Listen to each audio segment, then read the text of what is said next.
gente que no ofrenda ni diezma por temor a que no le alcance, porque dice, si con el 100% de lo que a mí me entra no me alcanza, imagínate si yo, ¿cómo voy a vivir con el 90%? Pero en el fondo de eso es temor, porque ha idolatrado, su corazón se ha ido de Cristo a Mamón.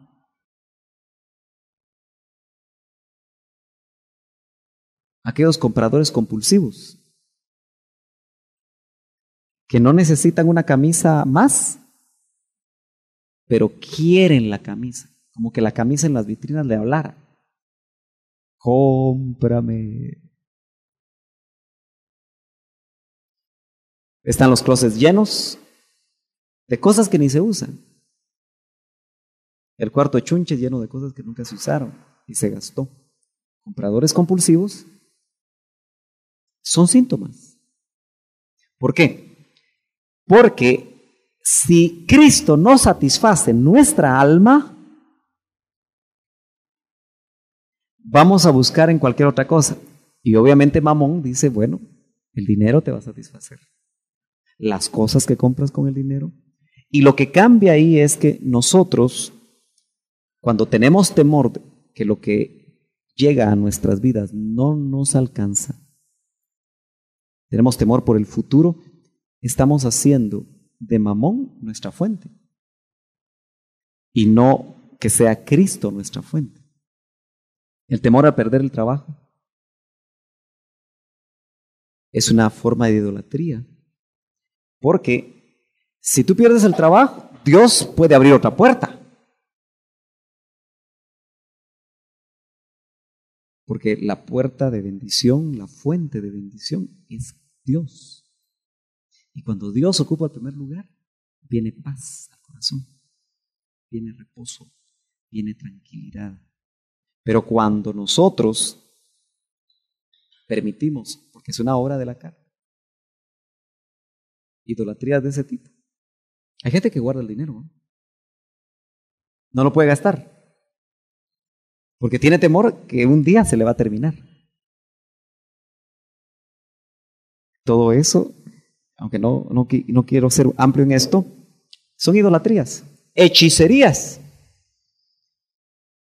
Suena grotesco que un cristiano esté en hechicerías, pero hay gente que está en hechicerías. Pero hay formas también sutiles de hechicería. Fíjese que la hechicería es por medio de espíritus, por medio de hechizos y diferentes cosas, controlar a otro, ¿no? ¿Sí? Pero cuando un hermano trata de controlar a otro, cuando un ministro trata de controlar a otro, es una forma de hechicería, porque lo está controlando. Tú vas a hacer esto, esto y esto. ¿Se ha dado cuenta usted que en Haití están los famosos zombies?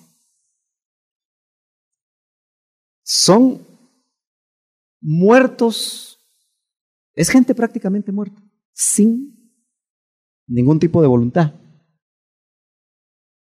A través de la hechicería les quitan totalmente la voluntad y se vuelven esclavos para hacer todo lo que su amo pide.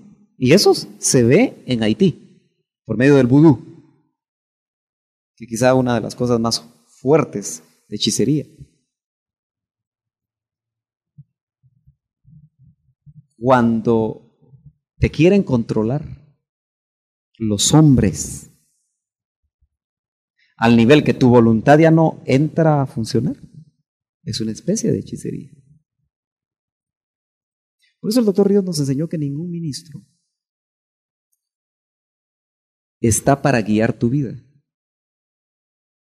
porque el que la guía es el Espíritu Santo.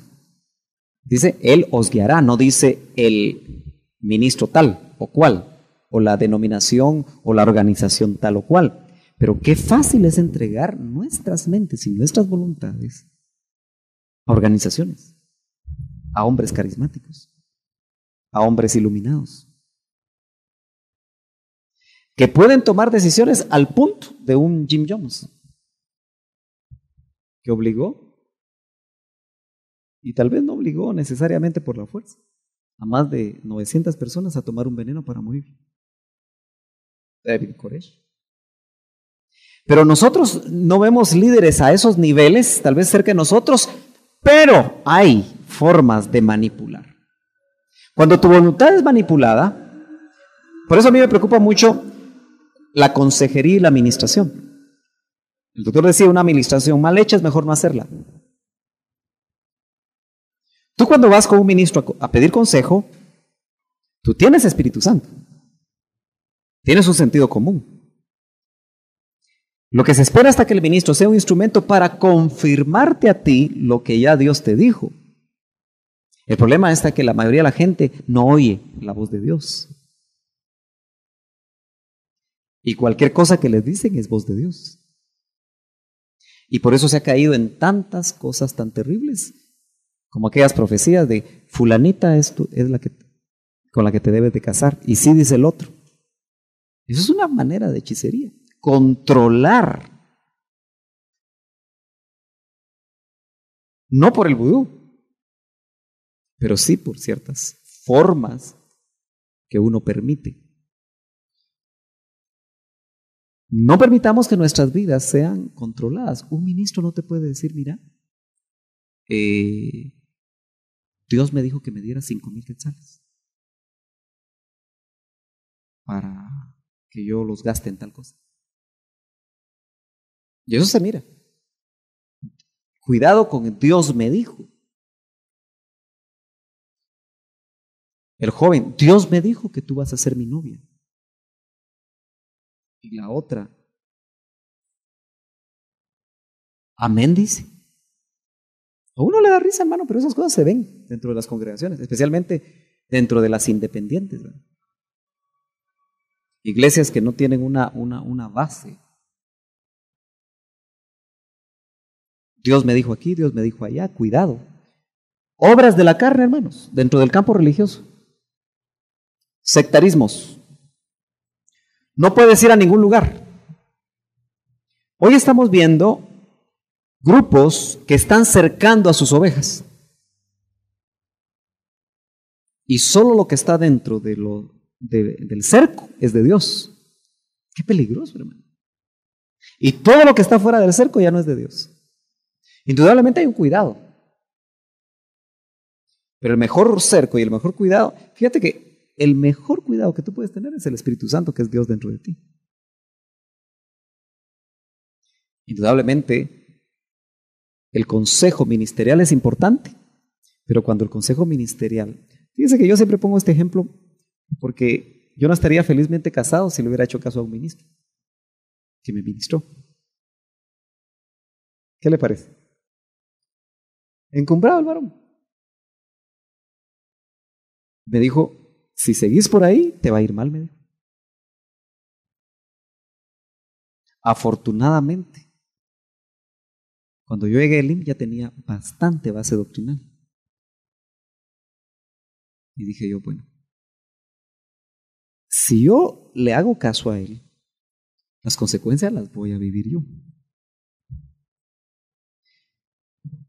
Eso es lo que uno tiene que ponerse a pensar. Si tú le haces caso a un ministro en lo que te dice, al 100% sin tener certeza, como robotito pues, que el Espíritu te lo confirma a ti, si eres casado se lo confirmó a tu esposa, a tus hijos si son. Por eso mucho cuidado con los llamamientos, ¿verdad? Porque Dios puede usar a un ministro como autoridad para llamarte a un ministerio, pero como siempre decía el doctor, el Espíritu ya te lo había dicho a ti y solo estabas esperando el momento, y el ministro en este caso fue un instrumento. Pero ya Dios te había hablado a ti. Probablemente ya le había hablado a tu esposa.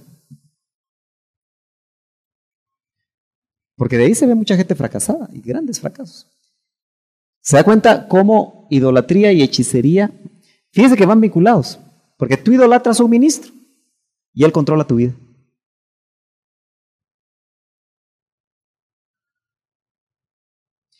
Y si es un hombre al que Dios, solo a él le habla, y todo lo que Dios le dice es verdad, y es casi infalible, siempre caen en esto. Nota, esas tres son obras de la carne. ¿Cuántas veces podemos estar creyendo que hacemos la obra de Dios y lo que hacemos son obras de la carne? 8:20, es tiempo de que pase rápido a los frutos del Espíritu. Alma, ira, contiendas, enojos, envidias, pleitos, enemistades, rivalidades, homicidios, borracheras. ¿Sabe usted que es tremendamente impactante cuando uno se da cuenta que todos manejamos cierto nivel de ira? La persona más tranquila maneja ira. Es una obra de la carne. Usted puede decir, hermano, yo soy bien tranquilo. Dormido, ¿verdad? Pero ¿sabe usted que la ira está debajo de la idolatría? Fíjese que en este nivel está la idolatría, pero más profundo está la ira.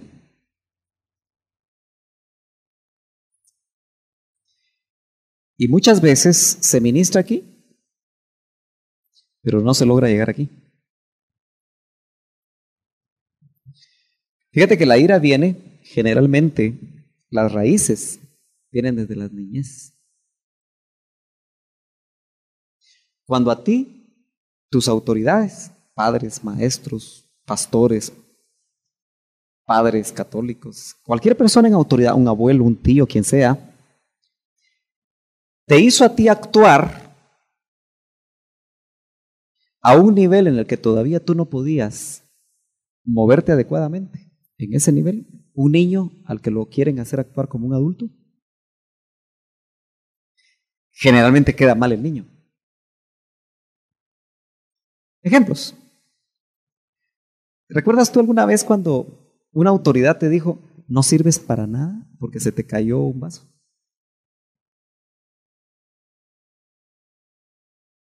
O yo recuerdo, a mí no me gustaba mucho hacer las cosas de la casa. Y como siempre he crecido entre mujeres, mis 2 hermanas, mi mamá, ahora mi esposa, mis 3 hijas. Bueno, qué cosa, ¿verdad? Pero eso me ha permitido conocer realmente las necesidades de la mujer. Y fíjense que qué tremendo, porque yo recuerdo que mi mamá, como cualquier ama de casa de esos tiempos, y yo creo que eran más estrictas, ¿verdad? Pero les gustaba mucho la perfección. Entonces, a veces me ponía a trapear, ¿verdad? Que es algo fuerte, ¿no? Que cansa a la mujer trapear. Bueno, y como yo era el hombre, había que trapear, ¿verdad? Pero nunca quedaba satisfecha. Eso produce ira.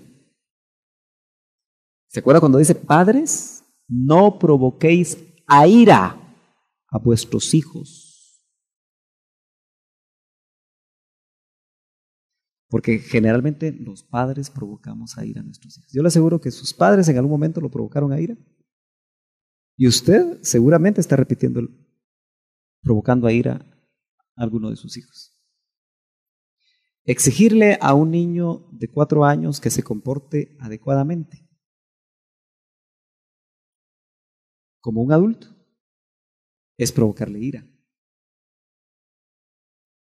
Ustedes en el seminario que estuvieron el fin de semana oyeron el ejemplo, ¿no? De un niñito que se orinaba en la cama. ¿Quién de aquí alguna vez se orinó en la cama? Yo me orinaba en la cama. Y tuve que entender, yo tenía 8 años, que fue el resultado de las peleas de mis padres, que a los 10 terminaron en divorcio. Era un ambiente muy tenso, muy difícil. Ahora, mi mamá trataba de hacerme todos los menjurjes y todas las cosas que no sé qué, que no sé cuándo, porque nunca se ponen a pensar que hay una otra razón. Y era una razón psicológica, no era una razón física. Porque probablemente de esa manera yo llamaba la atención. Bueno, no puedo entender exactamente qué pasaba, pero en el caso de los es vergonzoso amanecer mojado, sin tener el control. Gracias a Dios mi mamá fue paciente, pero el padre de ese niño de 8 años cuando descubrió que su hijo se orinaba en la cama, en una ocasión especial, cuando cumplió exactamente 8 años, que era un momento de bendecirlo, lo que hizo fue que como en casa se quedaron niñitos de su misma edad, cuando estaban desayunando le llevó las ropas mojadas que él había escondido. Delante de sus amigos le bajó el pantaloncito y delante de sus amigos le pegó en sus nalguitas. Ese niño de 8 años, cuando estaba recibiendo ese castigo delante de sus amigos, quería matar a su papá. Y la ira que le llegó a los 8 años, cuando ya era un hombre, lo hacía tan iracundo frente a las personas que no se podía controlar. Hasta que al ministrarse entendió, porque el Espíritu lo llevó a ese momento. Y cuando perdonó, y lo más tremendo es que se desarrollan patrones. Son obras de la carne. Usted en el tráfico, me imagino que siente accesos de ira en alguna ocasión. Yo muchas veces prediqué eso. Más de alguna vez he querido andar con una 45. Aunque usted no lo crea. Porque hay gente terrible, ¿no? Pero esas son obras de la carne. Eso es para que se dé cuenta que los ministros también tenemos carne. A veces tendemos a pensar que los ministros ya solo les falta el halo, ¿verdad? Y lamentablemente algunos caminan de esa manera. Pero también tenemos que batallar con muchas cosas. Un ministro tiene que batallar con las obras de la carne. Tiene que batallar con el diablo, tiene que batallar con el mundo igual que usted. Entonces, hay iras profundas, enraizadas en nuestros hijos, en nosotros mismos, que generalmente cuando llega el perdón, ante aquel que nos avergonzó, ante aquel que nos hizo daño, ante aquel... yo recuerdo que con mis hijas chiquitas es muy complicado tener hijos muy seguidos, ¿no? Y recuerdo que cuando íbamos a los restaurantes, especialmente si era un restaurante así, algo fino, toda la gente se nos quedaba viendo. Porque los niños chiquitos tiran la comida, ¿no? Ahora, el que no la tira es porque tiene un sargento en casa que le ha pegado en las manos, o le ha quemado las manos, o le ha hecho algo. Porque generalmente un niño, usted sabe que un niño no tiene motricidad fina. Eso lo saben los maestros. Y precisamente los centros de estimulación temprana es para que logren tener motricidad fina y motricidad gruesa. Entonces, generalmente un niño que usted le pone el vaso aquí, los niños mueven las manos así, mire, a los lados. A un niño siempre hay que poner el vaso adelante para que no lo bote. Pero esa es decisión del adulto. Y eso es conocimiento que tiene que tener el adulto. El niño siempre va a botar acá, acá. Y usted siempre le va a pegar o lo va a regañar, pero ahí le está exigiendo algo que él no puede hacer todavía. Entonces no podemos darle a los niños o exigirle a los niños lo que todavía no pueden hacer, porque dañamos su corazón y los llenamos de ira. Quiere decir que les abrimos una puerta en su corazón a temprana edad de ira. Ojo, hay espíritus de ira. Para cada una de las áreas del alma hay espíritus. Hay celos del alma y celos espirituales provocados por espíritus inmundos. Un hombre enceguecido o una mujer enceguecida por celos provocados por espíritu que encontraron conexión en el alma, matan. Los mareros que descuartizan gente están poseídos por espíritus. Yo le aseguro que cuando los sueltan, probablemente haya algún tipo de despertamiento que hice. Obras de la carne, homicidios, borracheras, rivalidades. Mire, las rivalidades ministeriales a las que hemos estado acostumbrados, a las que hemos visto tantas veces. Y yo le decía a Yadi, me da vergüenza realmente ver el ambiente de las rivalidades ministeriales. Es triste. Es triste eso. Son obras de la carne, pleitos entre ministros. ¿Qué edificante puede ser si yo tomé un púlpito para atacar a otros ministros? Eso es una obra de la carne. Usted tiene que entenderlo y tiene que verlo. Porque si no, mira, usted puede caer en algún momento también en eso. Ovejas criticando ovejas. Ovejas envidiando ovejas.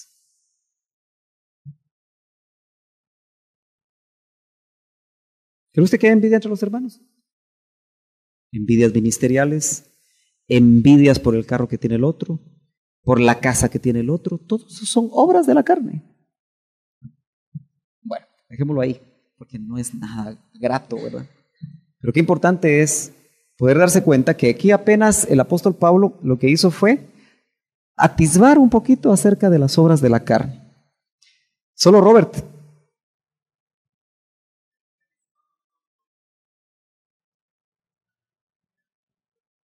¿Ya se fue? Ah, bueno, ok.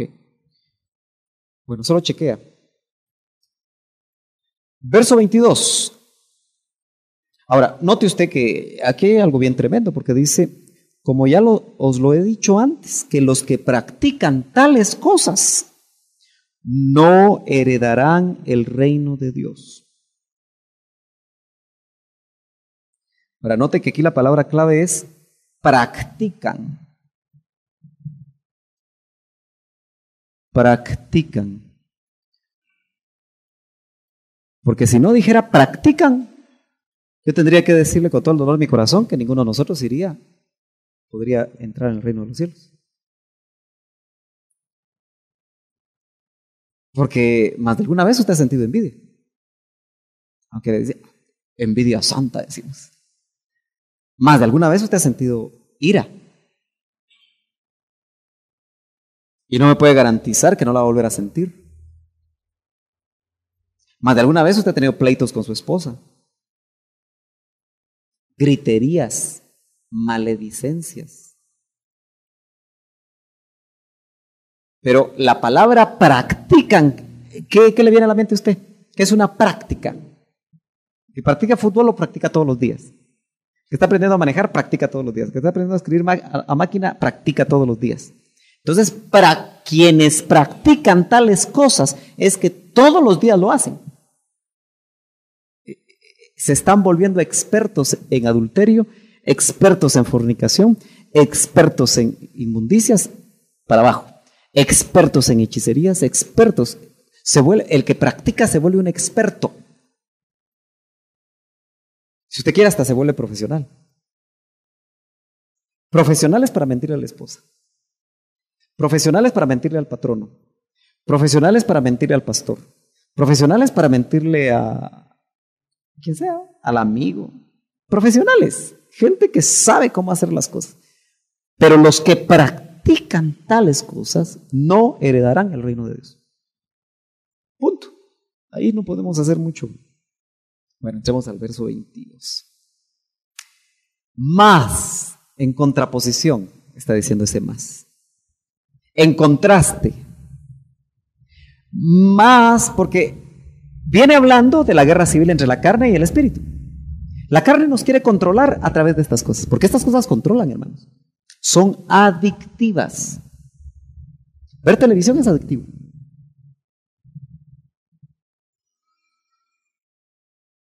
Hay muchas cosas aquí que son adictivas. La ira puede ser adictiva, el enojo. Entonces la carne nos quiere controlar a través de esto. Más como el espíritu nos quiere controlar, dice el fruto. Aquí cambia el concepto, ya no es obra, es fruto. Y yo lo que veo en el fruto es lo siguiente. Usted se da cuenta que cuando hablamos de fruto, pensamos de una ramita con una florecita, tiene estambres y una abejita, lo que sea, polinizan, ¿sí? Usted se da cuenta que las abejas son unas de las que polinizan y llevan el esperma. La palabra griega esperma se puede traducir semilla.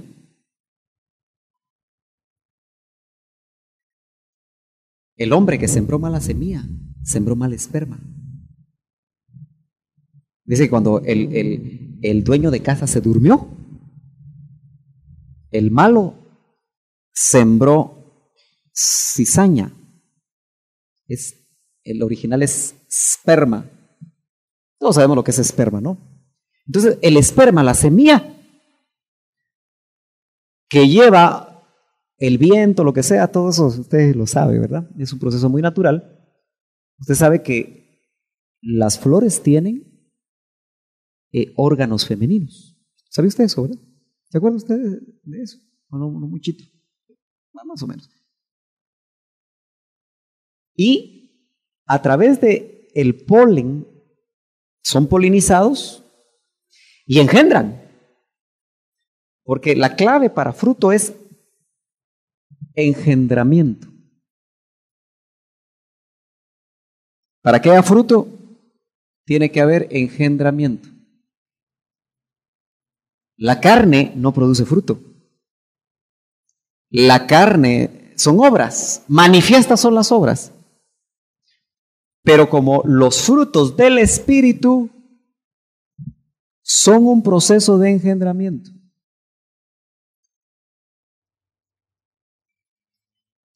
Si el Espíritu no te engendra, no tienes paz. No hay fruto de paz, no hay fruto de amor, no hay fruto de gozo, no hay fruto, los 9 que aparecen ahí. Porque una vez la flor es engendrada, va a producir una manzana, va a producir un nance, va a producir cualquier fruto, ¿no? Ok. Entonces dice, mas el fruto del Espíritu es amor. Ahí arranca. O sea que lo que el Espíritu quiere provocar en nosotros es que nosotros nos parezcamos a Dios. Porque Dios es amor. Su naturaleza es amor. Entonces cuando sabemos que el fruto del Espíritu se resume en amor, porque son 9, pero todos ellos se resumen en amor. Amor a tu prójimo, amor a ti mismo y amor a Dios. Uno puede encontrar 3 que tienen que ver contigo, 3 que lo vimos también hace rato en Doctrina Básica, 3 que tienen que ver con tu prójimo y 3 que tienen que ver con Dios. Pero todo es amor a Dios, amor al prójimo, amor a mí mismo. Entonces quiere decir que el Espíritu lo que quiere producir en nosotros es amor. Por eso dice, el amor que ha sido derramado en vosotros por el Espíritu. Esa cita, si la encuentra Roberto, te lo voy a decir. Romanos 5:5, entrémosle ahí. Eso es bien importante, porque hay mucha gente que dice, hermano, es que fíjese que yo no tengo amor. Pues entonces no ha leído su Biblia. Romanos 5:5 dice, vamos a ver si es este. Sí. Y la esperanza no avergüenza, porque el amor de Dios, aquí es el ágape, el amor de Dios ha sido, eso es una acción pasada, ha sido derramado en nuestros corazones por medio, el vehículo es por el Espíritu Santo que nos fue dado. Cuando nos fue dado el Espíritu, nos derramaron el amor de Dios.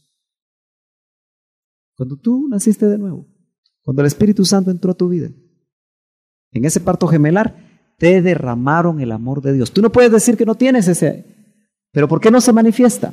¿Por qué no se mira? Porque hacemos diques, hacemos presas, lo tenemos guardado, está escondido, bien escondido, y no dejamos que fluya. Por eso muchas veces la administración del alma lo que hace es destruir, arrancar, botar las paredes, botar las corazas que tuviste que hacer cada vez que te hirieron. Y una de las cosas que tú tienes que saber es que cada vez que te hieren, tú levantas un ladrillo más alrededor tuyo. Cada vez que te ofenden, levantas otro. Y eso lo venimos haciendo desde niños. Las mujeres muchas veces no pueden ser amadas por sus esposos,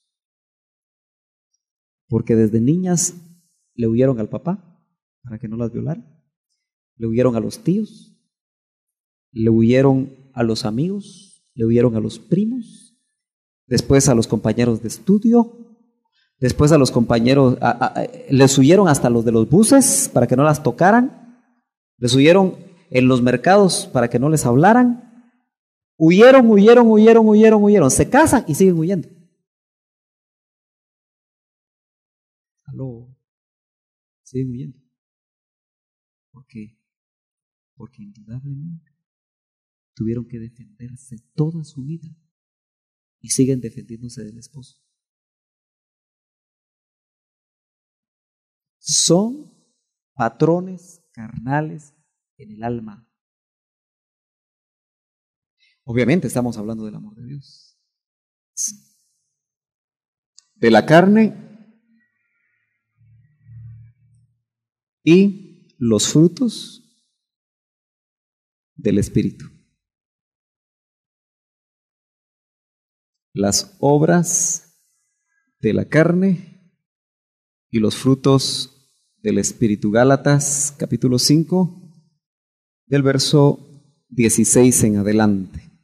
Aunque creo que ya habíamos llegado hasta, sí, el 19 sería, 19 hasta, vamos a ver si llegamos hasta el 26. Las obras de la carne y los frutos del Espíritu. Gloria a Dios. Dice la palabra del Señor, y manifiestas son las obras de la carne. Dice que son adulterio, fornicación, inmundicia, lascivia, idolatría, hechicerías, enemistades, pleitos, celos, iras, contiendas, disensiones, herejías, envidias, homicidios, borracheras, orgías y cosas semejantes a estas, acerca de las cuales os amonesto, como ya os lo he dicho antes, que los que practican tales cosas no heredarán el reino de Dios. Bueno, note usted que son 3 versículos. ¿Cuántas obras de la carne contamos ahí? 4, 6, 8, 10, 12, 14, 16, 17. Bueno, las que aquí se mencionan apenas son algunas de ellas, ¿verdad? Porque dice, y cosas semejantes. Ahora, note usted que una de las cosas que tenemos nosotros que chequear bien es el hecho de que habla de obras. Cuando habla de la carne, si lo conectamos con lo que vimos hace una semana, vimos que la carne y el espíritu, dijimos, están en una guerra civil, ¿verdad? Dice, de modo que no podáis hacer lo que queréis. O usted y yo hacemos lo que la carne nos pide, o hacemos lo que el espíritu nos pide. Recuerda que hablamos que en una ocasión al doctor, en una voz, no sé si audible o no, pero me contaba una experiencia personal, que le dijeron, ¿quién te controla? Porque realmente o te controla Dios o te controla el otro, ¿verdad? Pero ¿se acuerda usted que 3 enemigos tenemos nosotros en la vida cristiana? Eso es doctrina básica siempre. Pero ¿cuáles son esos 3 enemigos? Ayúdeme usted. 3 enemigos de la vida cristiana. Yo creo que me los iba a decir usted en la punta de la lengua. Enemigos de la vida cristiana. Dios mío, ¿qué les pasa? La carne, claro. La carne es una. ¿Qué más? Otro enemigo. ¿Con quién pelea usted en la vida cristiana? ¿Ah? Está dentro del alma. ¿Con qué enemigo pelea usted? ¿Cuál es enemigo? ¿Qué enemigo tiene usted de la vida cristiana? ¿Con qué combate usted?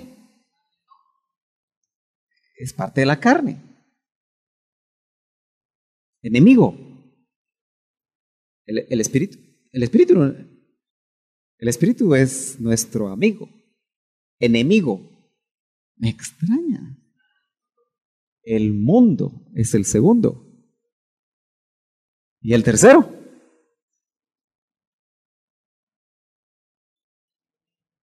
No, eso es carne. Eso es mundo. Eso es espiritual. El tercer enemigo. Los voy a aplazar a todos ustedes. ¿A quién le llaman enemigo de nuestras almas? ¿Quién anda como león rugiente? ¿O el diablo no es un enemigo? Es un enemigo formidable. ¿Y entonces? ¿Qué pasó? Usted no comió hoy. ¿Sí? Ahí estamos. ¿Verdad que es fácil? Yo sé que lo sabía. Carne, mundo, diablo. Carne es un enemigo interno. Mundo es un enemigo externo. Y el diablo, afortunadamente, es un enemigo externo. ¿A quién fue el único al que la Biblia dice en los evangelios que el diablo se metió en él?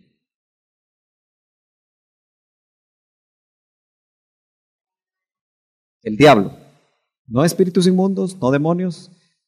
¿A quién fue el único hombre al que el diablo se metió en él? Judas. Después de probar el bocado. Usted no lee la Biblia, ¿verdad? Usted no lee la Biblia, ¿verdad? Después de haber comido el bocado, Satanás entró en él. Así dice. Despierte, despierte, despierte, despierte, despierte, despierte, despierte. Despierte, despierte, despierte. Judas es el único. Y por eso algunos tienen la tesis que el anticristo es un Judas resucitado, dicen ellos. Porque también en el anticristo o la bestia dice que Satanás entrará en él. Entonces algunos piensan eso, ¿verdad? Pero eso es solamente una tesis, ¿sí? ¿Sabe usted lo que es una tesis, verdad? Es como una propuesta, pero es solo para estudiarla, para esperar confirmaciones. Entonces, estos tres enemigos están batallando. Pero especialmente la carne, que es enemiga, pero se recuerda que dijimos el martes pasado que se presenta como amiga del alma y te provee soluciones rápidas. Está siempre inmediata para proponerte cosas que satisfagan tu alma. Por eso nuestra alma no debería estar inquieta. ¿Qué pasaje de la Biblia dice que hay almas inquietas debajo del altar? Apocalipsis 6. ¿Sí? Es uno de los sellos. Estaban inquietas. Y fíjese qué tremendo debajo del altar de Dios. O sea que todavía hay inquietudes, ¿verdad? Porque se nota que ese es un lugar intermedio. Pero cada vez que tu alma está inquieta y necesita algo, te aseguro que la carne te va a ofrecer algo. Cuando la carne te ofrece y tú le aceptas, el espíritu no pone atención. Muy bien. No vamos a hablar en detalle de cada una de estas palabras, salvo las que en algún momento a veces las leemos y no tenemos muy claro qué es. Yo creo que todos sabemos lo que es el adulterio, ¿verdad? El adulterio es indudablemente tener relaciones sexuales con una persona ajena a mi esposa o a mi esposo. Eso es adulterio, muy fácil de poderlo entender. Fornicación son relaciones sexuales antes del matrimonio, ¿verdad? Inmundicia, esa palabra es muy completa, o mejor dicho, muy amplia, y usted puede notar que estas primero primeras obras de la carne son 4 que tienen que ver con el aspecto sexual. Aunque, claro, hay lascivia y hay inmundicia que no solamente tiene que ver con lo sexual, pero se nota que aquí el apóstol está mezclando estas 4 cosas. Ahora, ¿sabe por qué lo hizo él? Aunque hay otras palabras ahí que tienen que ver como orgías, por ejemplo, ¿verdad? No sé, nunca he hecho una clasificación, pero ayúdeme a hacer una clasificación de las obras de la carne. Acompáñeme. ¿Cuáles pondría usted dentro del área sexual de todas esas? Sería adulterio una, ¿ok? Fornicación. Inmundicia porque está involucrada.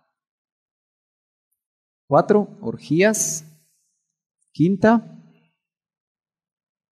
Sí, podría estar mezclada, aunque también podría estar en otras áreas, ¿verdad? Porque hay celos de todo tipo. Pero también creo que la otra que aparecía aquí era lascivia.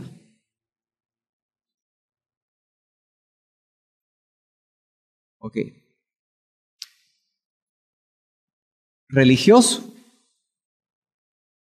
Fíjese que hay obras de la carne dentro del campo religioso. ¿Cuáles pondría usted? Idolatría.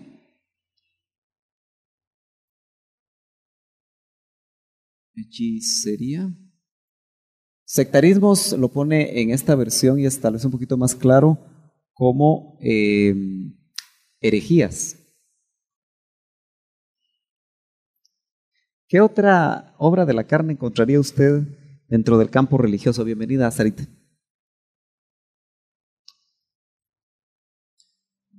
¿Qué otro campo encuentra usted por ahí? Estamos en Gálatas 5, 19 en adelante, Sarita.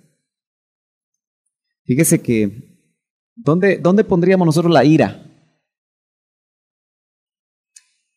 Tal vez aspectos del corazón o del alma, ¿verdad?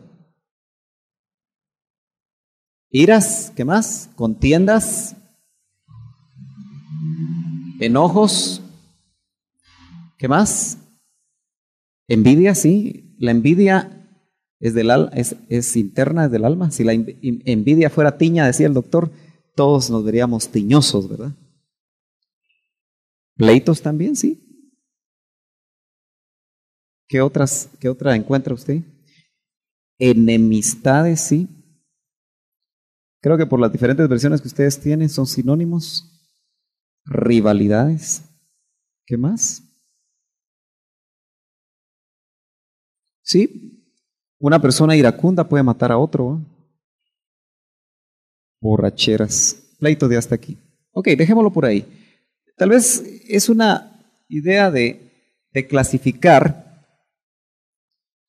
porque es interesante, ¿verdad? Que hay obras de la carne en el plano religioso. Idolatría. ¿Qué será idolatría? ¿Quién define un concepto que no sea Roberto? Que defina el concepto de idolatría. Sí, con libertad. ¿Qué es idolatría? ¿Cómo?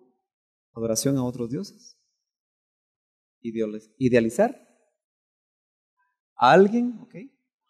O algo, ¿sí? ¿Qué más? ¿Sí? Entonces quiere decir que idolatría no es exclusivamente adorar a otros dioses, aunque indudablemente el concepto en el campo religioso está ahí. Pero también se da idolatría de un padre a un hijo, de un esposo a una esposa, de una esposa a un esposo, idolatrar el trabajo, la profesión, el apellido, tantas cosas, ¿no? Hechicería, dice. Hechicería. Habla de herejías. Herejías son falsas enseñanzas. Solo déjeme poner esto en vibrador. Falsas enseñanzas. Pero también me gusta esa versión. ¿Cuál es esa? ¿Américas? Fíjese que Américas traduce sectarismos. Ahí vamos a platicar un poquito. ¿Cree usted que alguna vez usted ha sido sectario? ¿O es sectario? Pregunto. ¿El ser humano tiende a ser sectario? Estamos viéndolo dentro del campo religioso porque el campo político también se puede dar, ¿no? En cualquier campo. Pero más se da en el campo religioso. Fíjese que herejías y sectarismos es interesante, pero la palabra griega se puede traducir de las dos formas.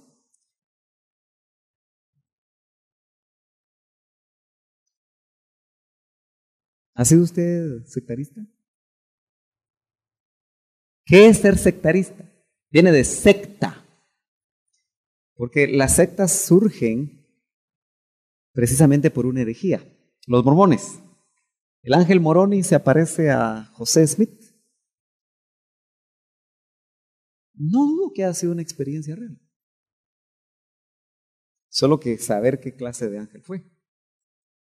Acuérdense que no solamente hay ángeles de Dios, hay ángeles caídos, y le habla ciertas cosas, y de ahí surge la secta de los mormones, porque le escribió en tablas como a Moisés, o sea, prácticamente un Moisés moderno, José Smith, según él, ¿verdad? Le escribe, y de ahí surge el libro del Mormón. No hace mucho, 1800 algo. 1914, Elena de White recibe revelaciones como profeta o profetisa, y de ahí surgen los testigos de Jehová. No tienen ni 100 años. Y cada domingo tocan en mi casa. No sé si en la suya también. Porque ellos buscan a los cristianos o a los no cristianos que están el domingo en casa, que lo hacen los domingos. Los testigos de Jehová. Pero todo surge de una herejía, de una falsa revelación. Ahora, yo fui un poquito atrevido alguna vez con el doctor y le dije, mire, usted no cayó en herejía por la doctrina que le dieron de niño, porque es una sana doctrina. La doctrina centroamericana es una sana doctrina.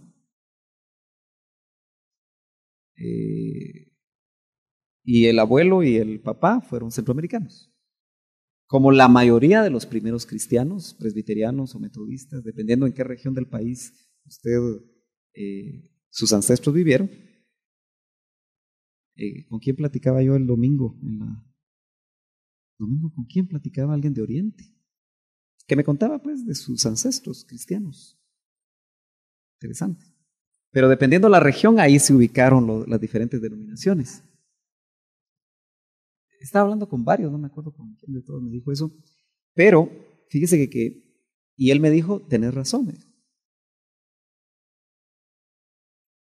porque es una doctrina, podemos decir, muy ortodoxa, y ese fue el tronco de donde él salió, pero esas verdades las mantuvo, salvo aquellas que tenían que ver en contra de lo que es el bautismo en Espíritu Santo, ¿verdad? Que ahí se difiere mucho.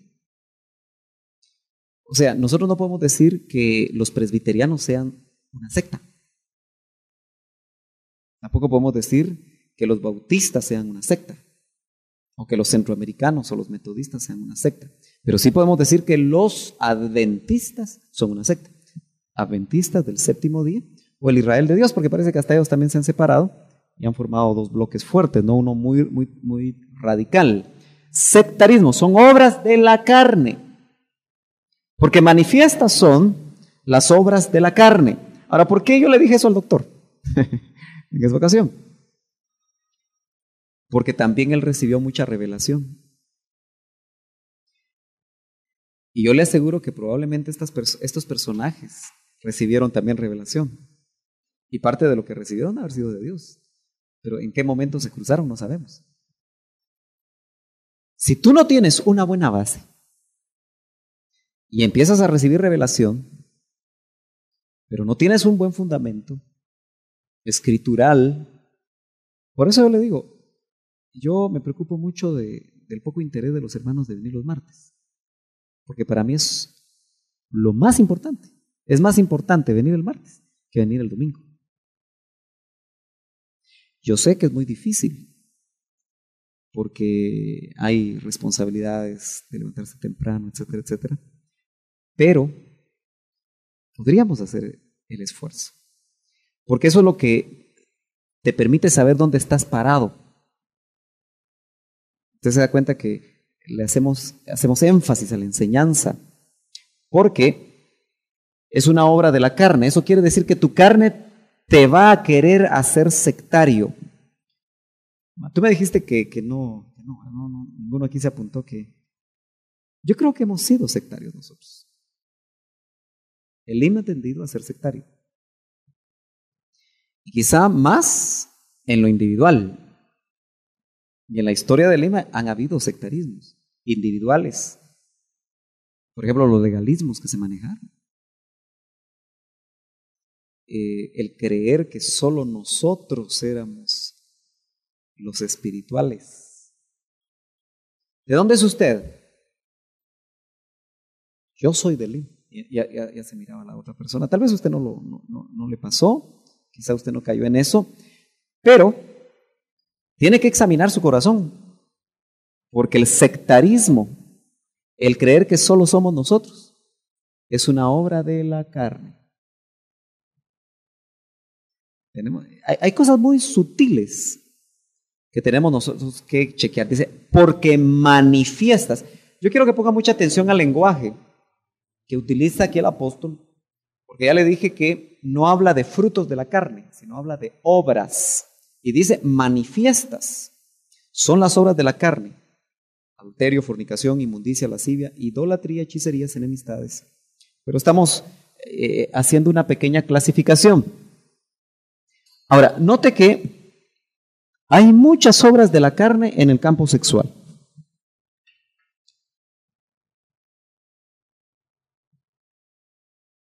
El que le llaman el padre de la psicología moderna, por lo menos uno de los padres, Freud.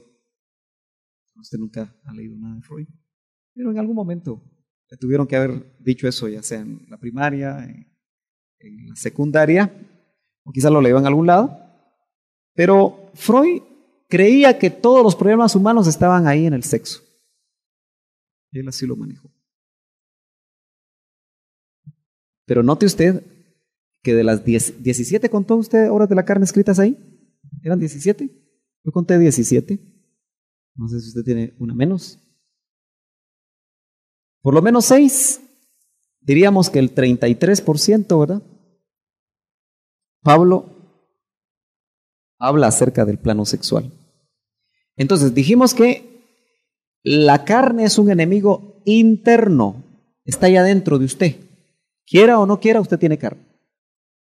No sé si la tiene engordada o la tiene adelgazada. Eso no lo sé. Pero usted lo debe saber. Porque mientras más activa está su carne, más problemas tiene usted. Frente a su comunión con Dios, frente a su comunión con su familia, frente a la comunión con los hermanos, frente a la comunión con todos, frente a usted mismo. Entonces, la carne, que es un enemigo interno,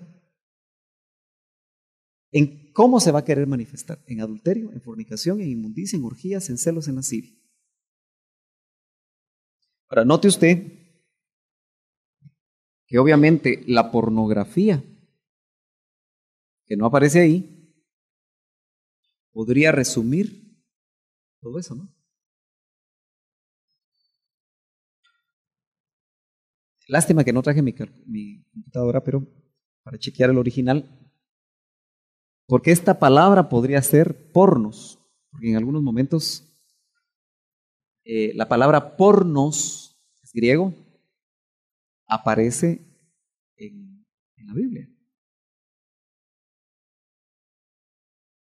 Entonces, es muy importante que nosotros nos demos cuenta que el mundo usted sabe que es un sistema, ¿no? En griego es cosmos. Y de ahí donde vienen las palabras rimbombantes de los teólogos o filósofos. ¿Cuál es su cosmovisión? Palabra muy rimbombante, muy interesante, pero usted la puede encontrar ahí. Pero ¿qué están diciendo? ¿Cuál es su manera de ver la vida, de ver el mundo? ¿Cuál es su filosofía? Eso podría involucrar su cosmovisión. Ahora, el cristiano debe tener una cosmovisión, pero indudablemente restaurada. Entonces, ese sistema está controlado por el diablo. Y en ese sistema se ha perfeccionado esto. ¿Para qué? Una persona que se alimenta de pornografía, porque grafos es algo visual, ¿verdad? Pornos, fíjese que pornos a veces traduce fornicación. Es interesante que eso lo encuentra usted en revistas, lo encuentra en la televisión, especialmente en el cable, lo encuentra en el cine. Ahora en los celulares, ¿se ha dado cuenta usted? Espero que no se ha dado cuenta.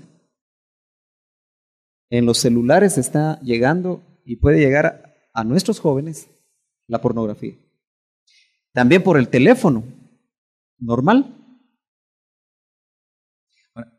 ¿Se da cuenta usted cómo el sistema le ha puesto tanto interés? Y son millones los que aquí se ganan.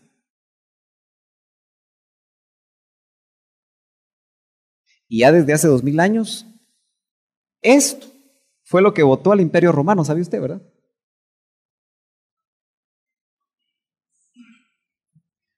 Y todos los imperios están compuestos por hombres. ¿Qué cree usted que quiere hacer el diablo?